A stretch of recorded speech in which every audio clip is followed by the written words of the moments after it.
So I'm going to tell you a bit about me and how I ended up with an ayahuasca business in the first place. So like many of you, I walked a very, very difficult path in life. Some of my earliest memories, I always remember being I was a very shy child and a very, very fearful child. I don't know what of nothing in particular, but I was always very fearful of everything. And when I eventually had traced it back with my therapist, when I got into my 30s, do you know, I realised that I actually suffered anxiety from very, very early childhood. Always had a big sense of feeling that I didn't belong, didn't feel safe in my body, and I was somebody, do you know, who had a nice upbringing, do you know, nice parents and everything like this. I did have a difficult, challenging relationship with my mum, but I didn't go through any very, very kind of adverse childhood experiences.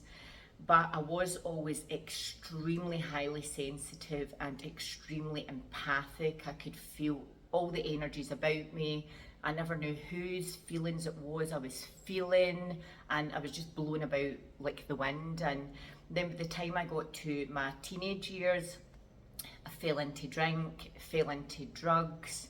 By the time I was at my late teens, early 20s, you know, I had ended up on a very kind of dark path with alcohol addictions, drug addictions, had chronic anxiety disorder, had depression.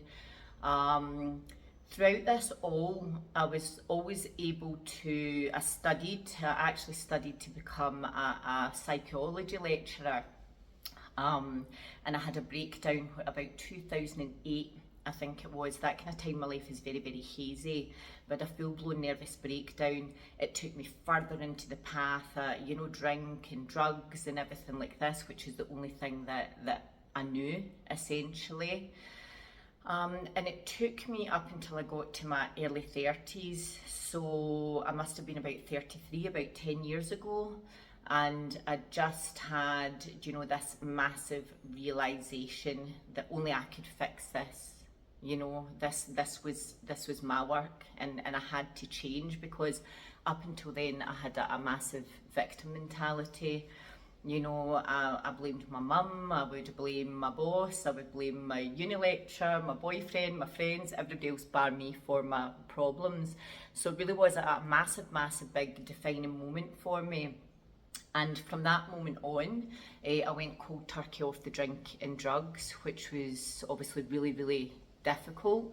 Beforehand, I had to withdraw twice off of Valium, which was a nightmare, obviously. But then when I decided and focused on this path that I was going to heal myself, that's what I did. I went cold turkey off the drink and drugs. Signed up a therapist who I still work with to this day. She's amazing. And I started to create daily habits that I was very, very diligent with. You know, had started meditating, started doing breath work, started listening to podcasts, reading self-help books, all of these types of things. And I kept at that, even though it was so difficult initially, and I didn't notice any change. In fact, like, I felt worse because I didn't have the crutch of the drink and the drugs. But I was very, very determined, essentially, to get myself better, because I couldn't live like that anymore. A lot of you will know what it's like.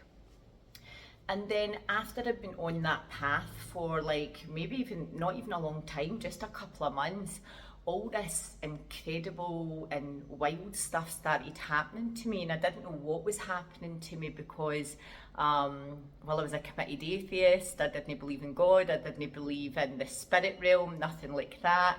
But I came to realise I was actually going through a spiritual awakening, and it was a beautiful, beautiful time in my life, you know, getting downloaded with messages for spirit and feeling the connection, the love, and going through a real deep healing process as well.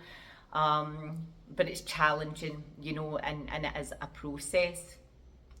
But my life actually started to, when I committed to it, my life started to change in a very short space of time, and then everything's just essentially been on the up since then, which has been very, very beautiful.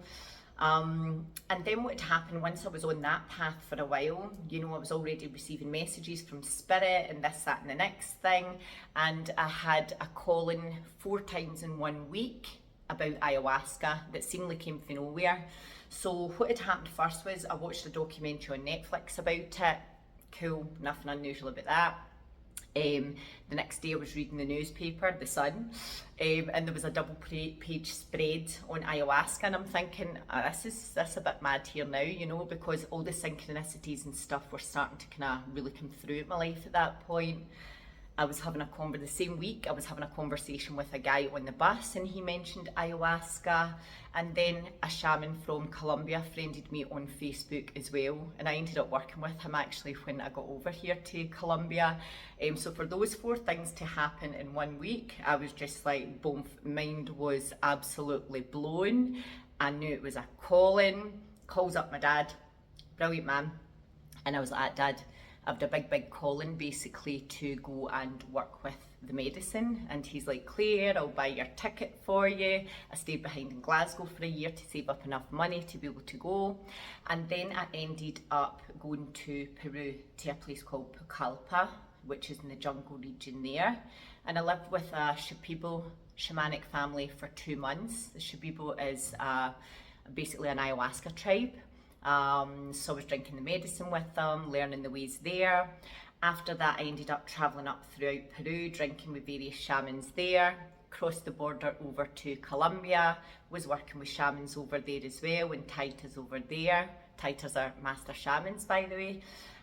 Before eventually settling in Medellin, and that was 7 years ago, and I found an ayahuasca community here. There's many ayahuasca communities here, obviously. And just kept doing the work, kept drinking the medicine and doing the work. And it's been an absolutely beautiful path. And how I actually ended up working with the medicine in this type of capacity, it wasn't planned, you know, I didn't see it in my future, but the medicine has a very strong reputation for taking you exactly where you're going to be going in life. So what would happen is my friends would come to me, they knew I was drinking a lot of ayahuasca at this point, they'd be like, Claire, going to take me to a ceremony and stuff. Would take them to a ceremony, look after them, you know, tell them all about it beforehand, etc. Then before long I started taking just little tiny groups down to the jungle. I was going down to the jungle like each month at that point, just with groups of like 3 or 4.